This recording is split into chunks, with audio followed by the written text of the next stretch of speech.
Baradon Bears fans, question on the table today. Not should the Chicago Bears trade for DJ Moore, because anytime you can go out there and get you a 25-year-old multi-thousand-yard plus receiver, right, you obviously want to take that opportunity. But what can the Bears realistically trade to go get DJ Moore? Let's talk about all that and more starting now. Now, if you are new to the channel, please like the video. Please subscribe to the page. We do talk Chicago Bears daily on this channel. It's the only channel talking Bears, how Bears fans talk. So make sure that you get in tune with us, man. Here's the thing.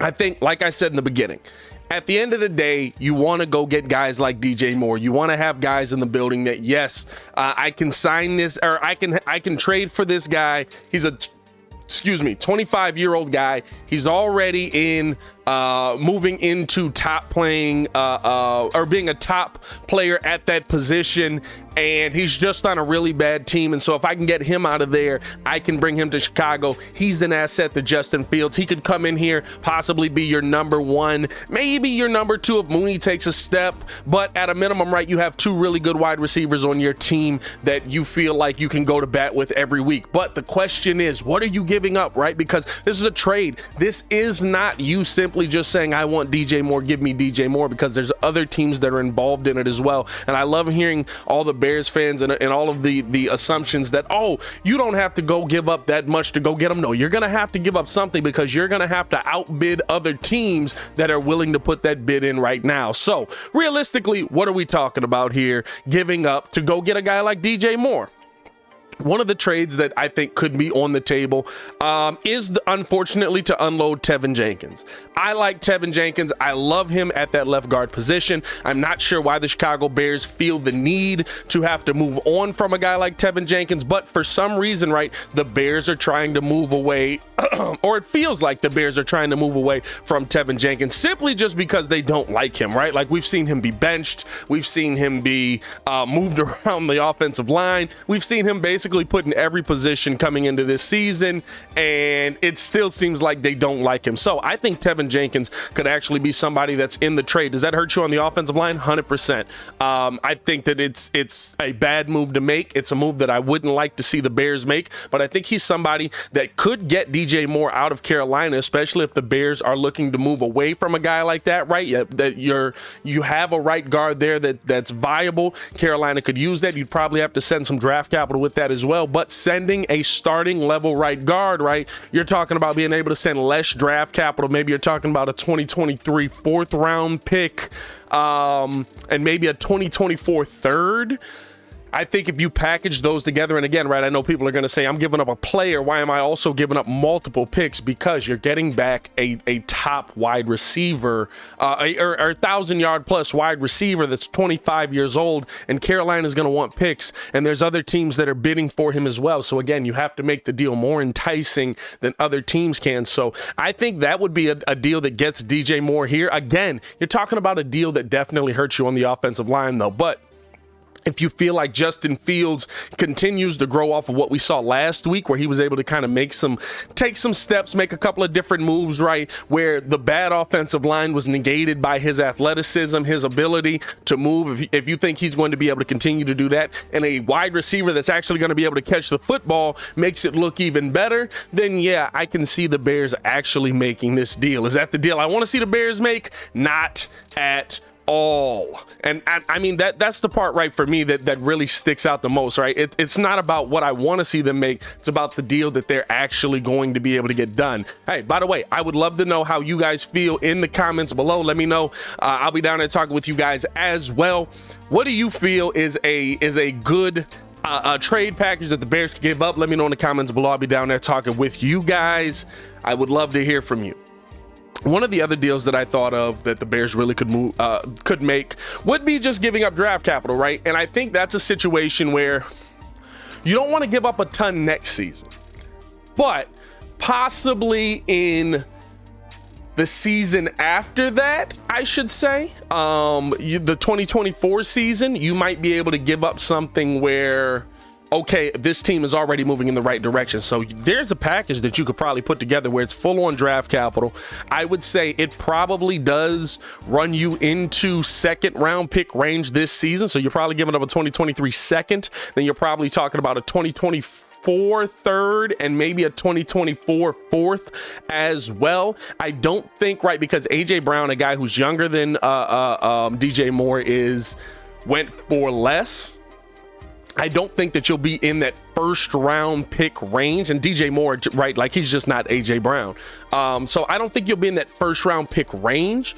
But again, you're outbidding teams, right? You could be talking about a first at that position. But if you wanted to go full on draft capital, I think that would be an interesting move to make, right? Because now you're getting back a piece that you feel is guaranteed to at least give you some viable options on this offense, right? And you feel like he can be your number one receiver. Now, the question is he your number one receiver because your receiving core is just so bad, or because he's actually going to be a number one receiver? But either way, right, you're making a deal where you're doubling down. And Ryan Poles told you coming into this, or as this season got underway and you kind of saw what was on the roster, that he was willing to absolutely trade draft capital. He was willing to look for a wide receiver. They were going to be active at the trade deadline trying to find a wide receiver. So now that we know that they're kind of in the market for that, right, like draft capital could be on the table if you feel like you're not going to move on from TEVEN Jenkins, or you don't want to move on from a player on this team that's going to be long-term success, which as a Bears fan, right, like I want to see them develop this offensive line. I think that's the most important thing to get Justin going. So you got to keep developing that offensive line. Makes no sense to me for you to get rid of good offensive linemen. So if they were going to do anything right, again, a second this season or this upcoming draft 2023, and then maybe a third and a fourth in 2024, in 2024, I think that might be enough to get DJ Moore out of there, right? Because at the end of the day, the Panthers want draft capital. While they do want players that are going to be good, listen, they're going for Bryce Young. They're probably in full-on tank mode now after firing Matt Rule. So I think now you're talking about, okay, how can we get this player out of how do we get the most for this player out of other teams, right? And that's kind of where this bidding war is going to come in. And so if the Bears are going to go draft capital only, you do have to go a little bit high. And I think if they're trying to get Bryce Young, which I don't know if that's the move to make for Carolina, but if you're trying to get Bryce Young, right, you would like to know that you have a guy that is solidified at the right guard position. But Tevin's a left tackle. He could be a right tackle, although he struggled a little bit there. But like Tevin can move around the offensive line. He's a really good offensive lineman. So you might want that trade over the picks. But again, you never know, right? You never know with these teams, and you never know what it's really going to cost you bidding wise, right? It might be costing more even than what I'm talking about here. One of the final trades that I kind of thought would really,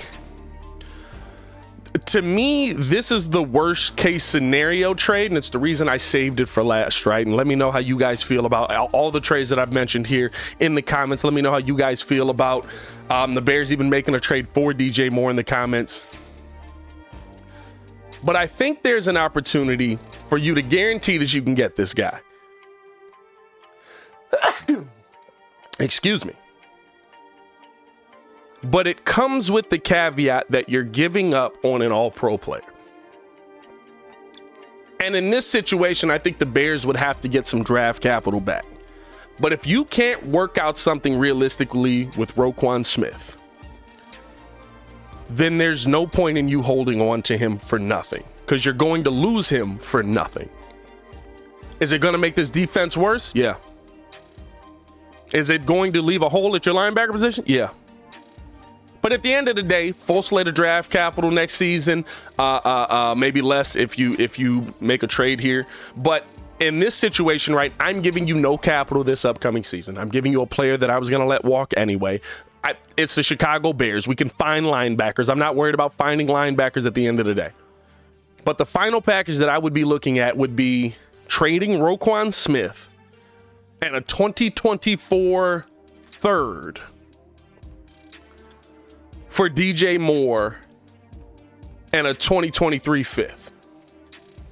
I would need to get draft capital back, because you're sending me a nice receiver. You're sending me a number one receiver, nice player.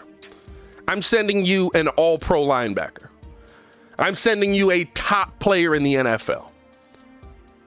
So, and this is the worst case scenario here, right? They don't get a contract worked out with ROQUAN. They can't find a happy medium. They can't figure out how to get a deal done. And we're going to move on from you midway through the season. That decision might actually already be made when you really think about it realistically, right? Because the Chicago Bears are going into this saying basically that, hey, we want you here, but we're not going to pay you the best linebacker in the NFL money.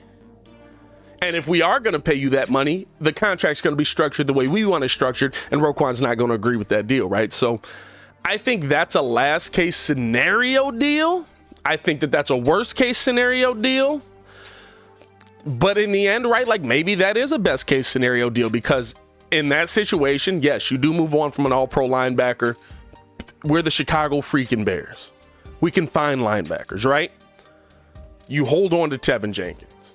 You hold on to Justin Fields' right side protection, and you add a weapon to that. That, in essence, is trading offense for defense, or trading defense for offense. And I can't say that I'm opposed to the Chicago Bears doing that, because it puts you in a position where now, yes, we are trading that defense for that offense, but at the end of the day, we're finally putting ourselves in a position where our offense not only has multiple weapons, it still has it still has the best protection that it has. And we can move forward by building on this offense. And yeah, we can find another linebacker. We can find another safety. We can find another, like, the one thing I'll never be worried about with the Chicago Bears is building a defense, right? So that's the part to me that I look at, and those are some of the trades that really stuck out to me. Let me know if any of those trades kind of stick out to you guys. Let me know if any of those trades are something that you would like to see the Bears pull the trigger on. Of course, like I said, the ROQUAN trade, right, is the one that sucks the most for me. But at the end of the day, that might be the one that best suits the Bears. So you never know, man. Let me know how you guys feel in the comments below. I'll be down there talking with you as well. Hey, as always, man, it's your boy Pat the Designer, back at it again to continue watching our Chicago Bears content. Click the links on the screen or check the links in the description below. And if you want longer form Bears talk, go check out the Windy City Breeze, where we do a daily podcast over there as well. We talk Bears, we talk Bulls. We're going to be getting into some White Sox and Cubs here as the off seasons get rolling and stuff like that. Blackhawks is a tough one right now. That's a long-standing rebuild, right? Like, I'm not breaking down hard hockey all the time. But tune in with us if you want all your Chicago sports talk in one place over on the Windy City Breeze, or at a minimum, make sure that you rock with us here. As always, man, it's your boy Pat the Designer, back at it again. Y'all stay safe out there, Chicago. Peace.